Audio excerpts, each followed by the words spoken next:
যান না তারিখে বিয়ে করেন।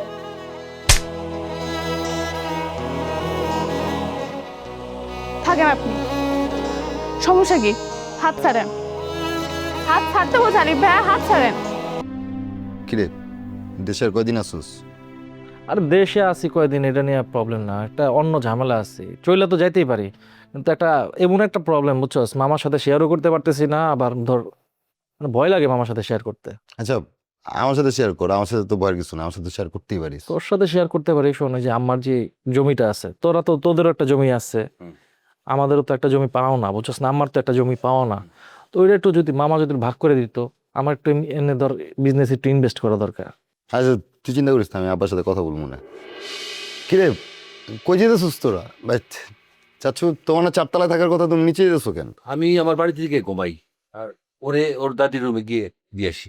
ঈশান, তুই তো একদিনও আমাদের বাড়িতে আসলে না, একদিন আয়। যেমনই মামা, কালকে যাবো না, সমস্যা নাই। কালকে যাইবি, আমরা গরিব মানুষ, আঙ্গ বাড়ি তোমরা কেমনে যাইবি? আরে মামা তুমি কি বলতেছো? তুমি গরিব মানুষ থেকে তোমার বাসায় থাকবো না, এটা কোনো কথা হইলো? তুই যাইবি? অবশ্যই যাবো, আজকে তোমার সাথে আমি থাকবো, সপ্তাহে আছে, তোমার বাসা তো খালি, চলো যাই। তাই সপ্তাহে থাকি।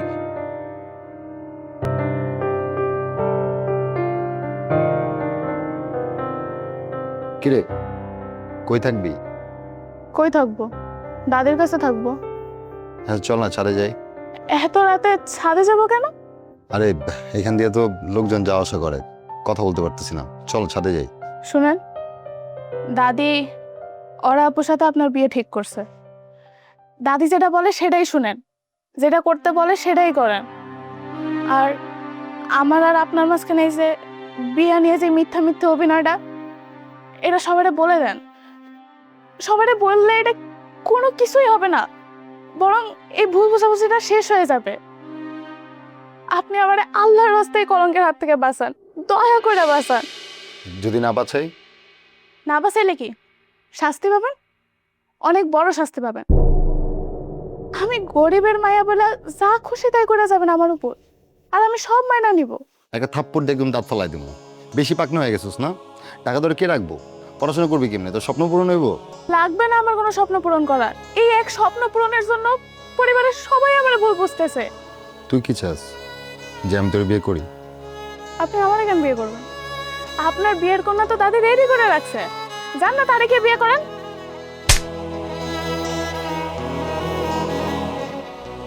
থাকেন আপনি, সমস্যা কি? হাত ছাড়েন, হাত ছাড়তে বোঝালি ভাইয়া, হাত ছাড়েন।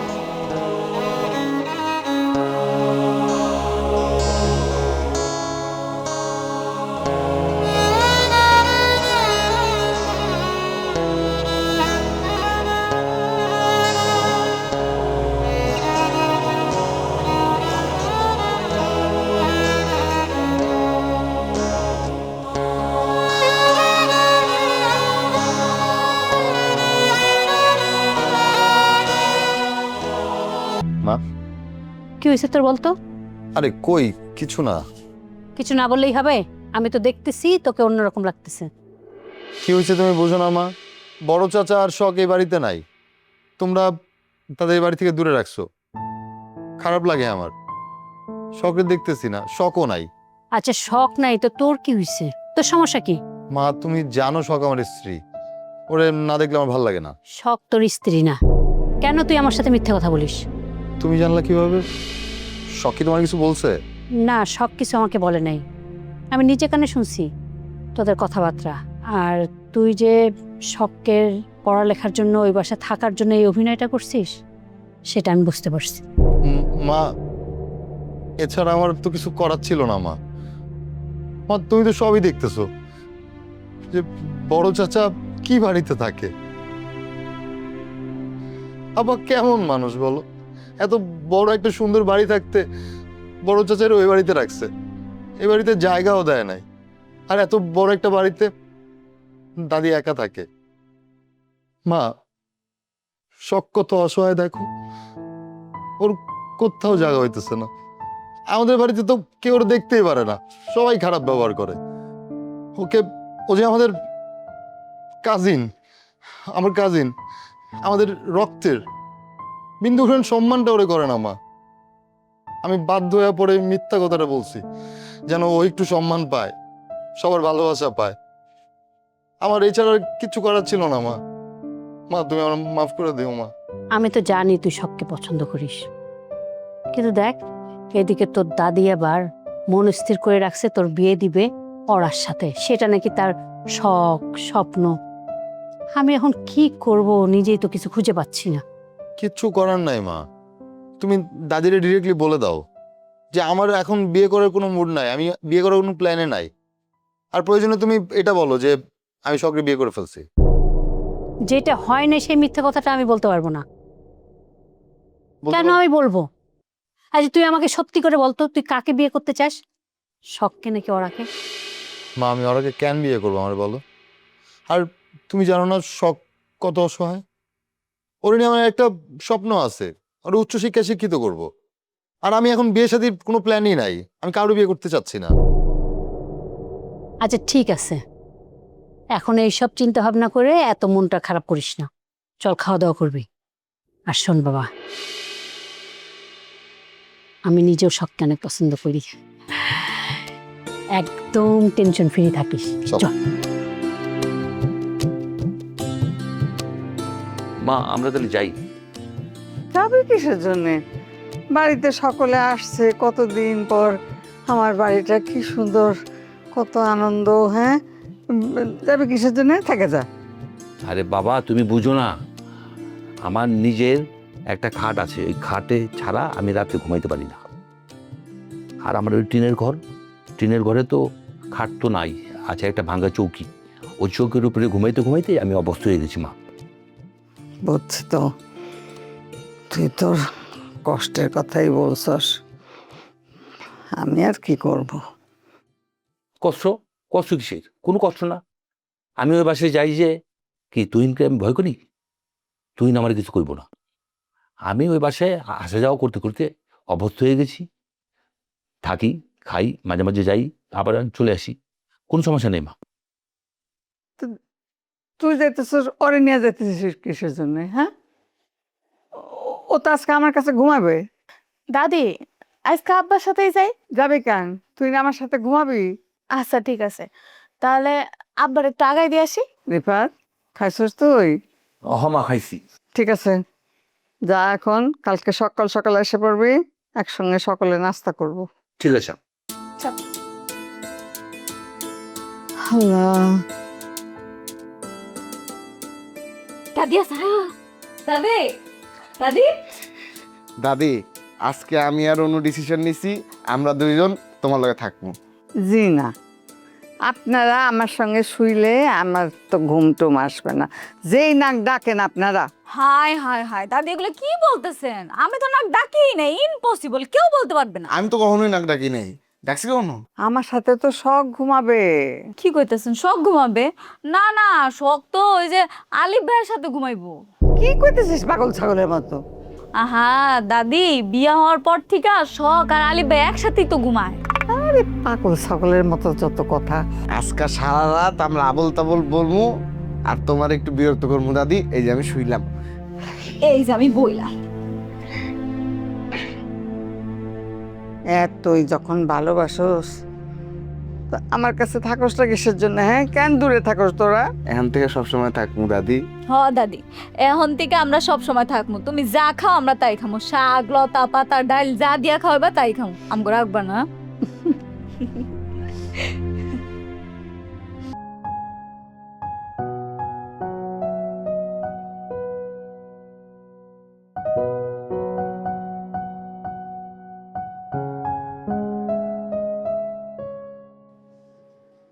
কি ব্যাপার? আমারে দেখার পরে আমাদের ছোট্ট মনিটা চোখটা সরাই ফেললো কেন? রহস্য কি? আর না ভাইয়া, এমনি। মানুষের ফেস না কখনো মিথ্যা কথা বলে না, আর চোখ তার মনের কথাটা বলে। কি হয়েছে আমার একটু খুলে বলতো। কিছুই হয় নাই, এমনি একটু মন খারাপ লাগতেছিল এই জন্য। আই গেস মন খারাপ হওয়ার একটা কারণ আমার কাছে আছে, সেটা হচ্ছে ওই যে প্রচলিত একটা শব্দ আছে, এক নারী আর এক নারীরে দেখতে পারে না বা সহ্য করতে পারে না, এটা একটা প্রচলিত শব্দ। তো ঘটনা মনে হয় ওইরকমই, ওই যে ওরাকে মানে ওরার সাথে দাদি বিয়ে ঠিক করেছে, এইটা ভেবে তোমার চোখে পানি, রাইট? আরে না, কেন? দাদি তো ছোট থেকেই ওরা আপুর সাথে আলিফের বিয়ে ঠিক করে রাখছিল। হ্যাঁ, অনেক কিছুই আছে ইতিহাসে, তো অনেক কিছু লেখা থাকে, থাকে না? লেখা থাকে 5 বছর পরে, 50 বছর পরে এটা ঘটবে ওইটা ঘটবে, আসলে কি তা ঘটে? ঘটে কিন্তু না। এখন আমাদের মুরব্বীরা একটা ভুল করছে, তাদের আবেগে ইমোশনালি তারা একটা সিদ্ধান্ত নিছে ওর সাথে আমাদের আলিফের বিয়ে। বাট বাস্তবতা বিয়ে তো তোমার সাথে হয়ে গেছে। তো যেখানে বিয়ে হয়ে গেছে সেখানে তোমার তো কম্পিটিটর ভাবার কিছু নাই। ভাই একটা কথা বলি। নিঃসন্দেহে একটা না 10টা কথা বলে ফেল, আমার কোনো প্রবলেম নেই, আমি শুনবো তোর কথা। আলিফের সাথে আমার বিয়ে হয়েছে, কিন্তু এটা তো হয় না, না? কারণ তোমরা বড়লোক মানুষ, ইটের বিল্ডিং এ থাকো, তো ভাবসাব অন্যরকম, পোশাক আশাক অন্যরকম। আর আমার আব্বা দেখো, একটা টিনের বাড়িতে একটা ভাঙা চৌকিতে শুয়ে থাকে। কি খায় না খায়, কখন খায়, কোনো ঠিক ঠিকানা নাই। ওই দলিল পত্র আর ওই 2টা গরু পেলেই তার জীবনটা যায়। মোটামুটি বাংলা সিনেমার একটা ডায়লগ তুমি দিয়ে দিয়েছো যে গরিব মানুষ, মানে আমরা বড় লোক, তোরা গরিব, তোদের সাথে আমাদের সাথে যায় না, কি হয় না হয়, তাই না? মানে তোর ভাষ্য হচ্ছে ওর সাথে ওর বিয়ে হলে আরো ভালো লাগবে, দুটো সুন্দর লাগবে, এটা তোর ভাষ্য। বাবা, এটা একটা লাইসেন্স করে তোরা বিয়ে করছিস, রেজিস্ট্রি করে তোরা বিয়ে করছিস, বিয়েটা ফাইজলামি না। এখানে ধনী গরিবের ভেদাভেদ থাকে না। আচ্ছা, একটা জিনিস আমি বুঝি না, এটা তুই না, তোর দোষ না, সারা পৃথিবী, সারা মানে পৃথিবীর মানুষের একটা দোষ হচ্ছে যে ছেলেরা বড় লোক, মেয়েরা গরিব। আরে ভাই, আমরা তো ঘর জামাই থাকছি না। তোর বাসায় কি আছে না আছে সেটা তো একটা ছেলের বিষয় না। একটা মেয়ে বিয়ের পর অটোমেটিকলি সে তার শ্বশুর বাড়িতে যাবে, শ্বশুর বাড়িতে গিয়ে সে কি অবস্থা থাকবে, কেমন থাকবে, সেটা হচ্ছে বড় বিষয়। আর তোদের কথা বলছি যে 2টা গরু আছে, টিনের ঘর, আরে ভাই সে তো আমাদের চাচা, বাইরে কেউ না। তোর সাথে আমরা খারাপ ব্যবহার করি, এটা করেছি এটা করি, যাই করি না কেন, দিন শেষে তুই কিন্তু আমাদের ব্লাড। তার থেকেও বড় বিষয় হচ্ছে তুই আমার ভাইয়ের বউ, এইটাকে ভাব। তোমার প্রাধান্যটা বেশি, এখানে অরাকে সরাকে ঝাড়াকে এটা কোনো বিষয় না, এগুলো একদম ভুলে যা। তুই শুধু একটা জিনিস চিন্তা কর, সংসারটারে কিভাবে মানে সুন্দর করা যায়, আলিফকে কিভাবে হ্যাপি করা যায়, একটা সুন্দর হ্যাপি ফ্যামিলি কিভাবে করা যায়, এইটা চিন্তা করবি। কি আছে কি না সেটা তো কিছু দরকার নেই। একটা সংসারের জন্য সবচেয়ে বড় যে জিনিস দরকার সেটা হচ্ছে সুন্দর একটা মন, যে জিনিসটা তোর আছে। তোর একটা স্বপ্ন আছে, বড় হবি, ডাক্তার হবি, অনেক কিছু হবি, সেটা পূরণ কর। তুই যখন বড় হয়ে যাবি না, এই যারা যারা অপছন্দ করে, তোর ভাবি ধর ক্রিমিনাল একটা, সেই তোর কাছে আসবে। সো নিজেকে স্টাবলিশড কর, নিজেকে প্রকাশ কর, নিজেকে মানে ভাব যে তুই সেরা। আমি কি ক্লিয়ার বুঝতে পারছি? কিন্তু কিন্তু কি? দাদি আর আব্বা যখন জানবে আমাদের এই ব্যাপারটা? ওকে, সেটা সময় বলে দেবে না, এটা আমার উপরে ছাড়। শোন, তোর এই ভাইটা যত খারাপ আসলে অতটা খারাপ। আমি তো গৃহপালিত পশু হয়ে গেছি তোর ওই শয়তান ভাবিটার জন্য। সো একদম স্মাইল, ঠিকঠাক থাকবে, নিজের মতো ভাববি। ওকে, চোখে পানি যেন না থাকে, রাইট? আমি একটু আসতেছি। Good, thank you.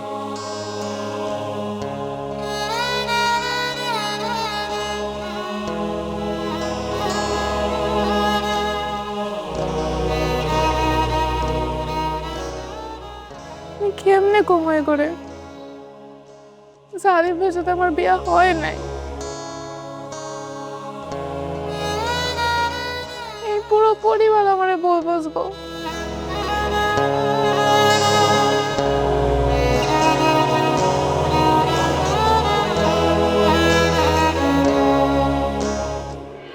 খা তো, খা। পড়ছে, পেট পড়ছে, খা। শুন মা, লালি রে বিক্রি করে দিছি, একদম দলিল পত্র কইরা পাকা কইরা। কি করব বিক্রি না কইরা? আর আমি এত ব্যস্ত থাকি, এই ব্যস্ততার ভিতরেও গরু লালন পালন করার জন্য আমার যে কত ভালো লাগে রে মা। করুন কি, এই ঘাসের দামটাও বাড়ছে, ঘাস না খাওয়াইতে খাওয়াইতে দেখ শরীরটা কি হয়েছে? আব্বা, আমি তোমার সাথে গ্রামে থাকা যাই, তোমার সাথে থাকা আমি গরু ছাগল পালতে পারবো, কোনো সমস্যা না। আমার সাথে তুই থেকে গরু ছাগল পারবি না? তাহলে পড়াশোনা কেটে করবো? হ্যাঁ, পড়াশোনাটা কেটে করবো? আমার আর দরকার নাই পড়াশোনার, যা হয়েছে অনেক হয়েছে।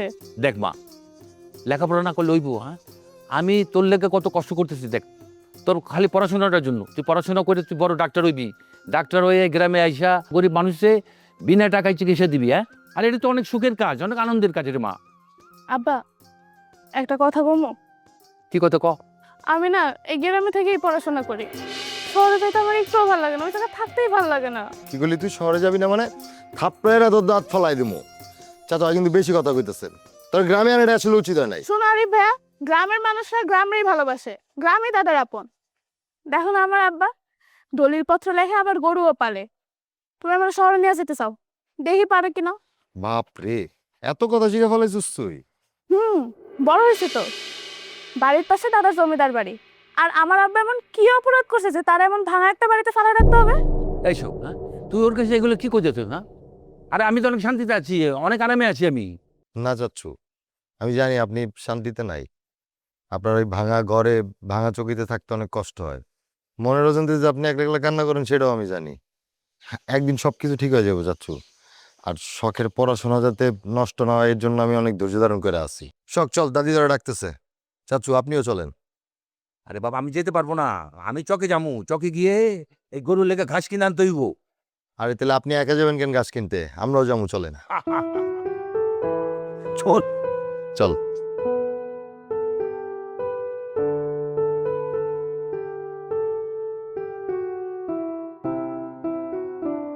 তুমি কি আলিফকে পছন্দ করো? করি তো। দাদি যে আলিফের সাথে তোমার বিয়ে ঠিক করছে এটা জানো? অবশ্যই জানি। কেন, জীবনে কখনো কোনো প্রেম টেম করো নাই নাকি? প্রেম সেরকম করিনি, তবে একটা ছেলেকে পছন্দ করতাম।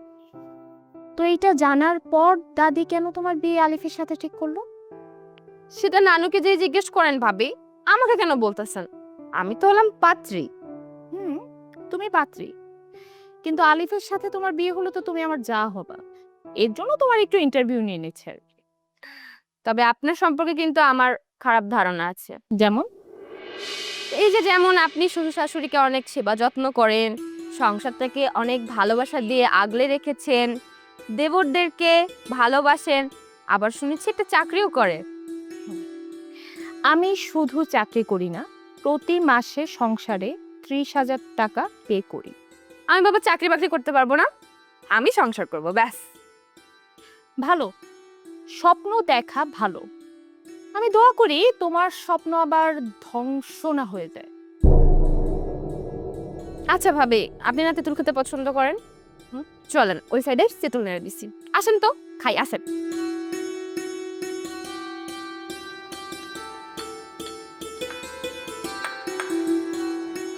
নানো, এই সম্পত্তি ভাগের বিষয়টা তো আসলে কেউ সমাধান করতেছে না।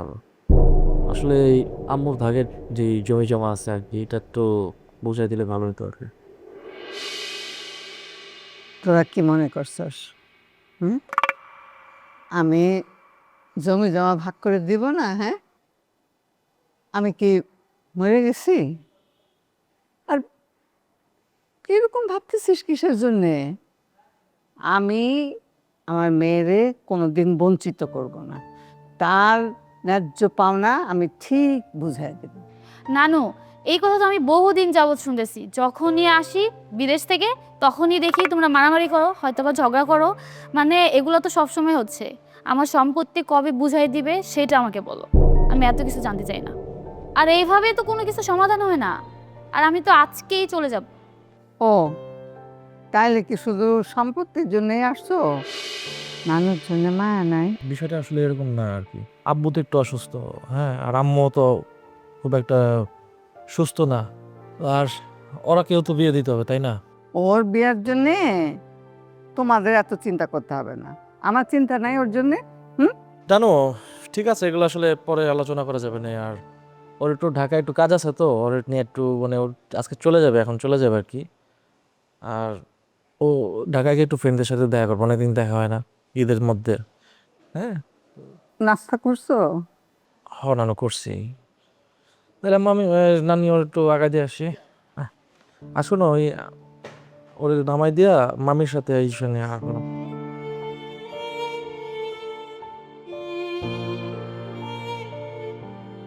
সারাটা জীবন কষ্ট করে স্বামী স্ত্রী মিলে এই সংসারে ধরে রাখছি, বড় করছি, সুন্দর করার চেষ্টা করছি। সব তো আমার ছেলে মেয়ের জন্যে। কিন্তু তাদের মধ্যে একজন যদি লোভী হয়, তাহলে আর এই কষ্ট, এই সংসার গোছানো, এগুলোর কি দাম আছে? কোনো শান্তি আছে? আমার ছেলেটা অনেক লোভী হয়ে গেছে, সব কিছু একা ভোগ করতে চায়। কেন রে বাবা, কয়দিন বাঁচবো? আর সব কিছু কি নিয়ে যেতে পারবো সাথে করে? কেন?